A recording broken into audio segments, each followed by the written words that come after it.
गणपति बप्पा मोरया। वक्रतुंड महाकाय सूर्यकोटि समप्रभ निर्विघ्नं कुरु मे देव सर्वकार्येषु सर्वदा। तो हमारे गणपति बप्पा के हजारों नाम हैं। उनमें से एक नाम है एकदंत। उनका नाम एकदंत कैसे हुआ, आज हम इसके पीछे की कहानी सुनेंगे। इसके पीछे की बहुत सी कहानियाँ हैं, उनमें से मैं आपको दो छोटी छोटी कहानियाँ सुनाऊंगी। पहली कहानी है कि एक बार भगवान शिव के शिष्य परशुराम जी कैलाश पर्वत पर आए थे भगवान शिव से मिलने के लिए। उस समय भगवान शिव विश्राम कर रहे थे, तो गणेश जी ने भगवान परशुराम को शिव जी से नहीं मिलने दिया, उन्हें रोक दिया। वो कुछ देर तो उन्हें बहलाते रहे, फुसलाते रहे, पर गणेश जी ने उन्हें नहीं जाने दिया। अब परशुराम जी तो उन्हें बड़ा क्रोध आता था, तो वो कैसे जैसे बालक सोचकर अपना क्रोध रोक रहे थे, पर अंत में जब गणेश जी ने उन्हें नहीं जाने दिया तो उन्हें बहुत क्रोध आया और क्रोध में उन दोनों के बीच में युद्ध होने लगा। अब युद्ध हो रहा है तो कभी तलवारें चलेंगी, कभी भाले चलेंगे। तो परशुराम जी के पास उनका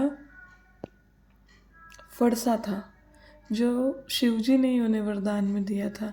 उन्होंने वो फरसा उठाया और गणेश जी के सामने वो फरसा फेंक दिया, और गणेश जी ने फरसे का सम्मान करते हुए उसके ऑपोजिट कोई वार नहीं किया, उसके सामने कोई वार नहीं किया, उसे सहन कर लिया अपने ऊपर।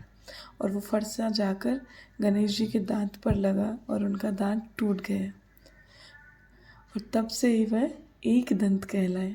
एक पौराणिक कथा ये है इसके पीछे, और एक कथा है महाभारत लिखने वाली कथा, कि जब गणेश जी महाभारत की लिखावट कर रहे थे, महाभारत की रचना ऋषि वेदव्यास जी कर रहे थे और गणेश जी उसे लिख रहे थे, लेकिन शर्त ये लगी थी कि गणेश जी बिना रुके लिखेंगे। तो ऐसा कहा जाता है कि कलम लिखते लिखते टूट गई थी, तो लेखन बीच में रुके नहीं, इसलिए गणेश जी ने अपने दांत को तोड़ा और उस दांत से उसे लिखना प्रारंभ रखा, बीच में महाभारत को रुकने नहीं दिया।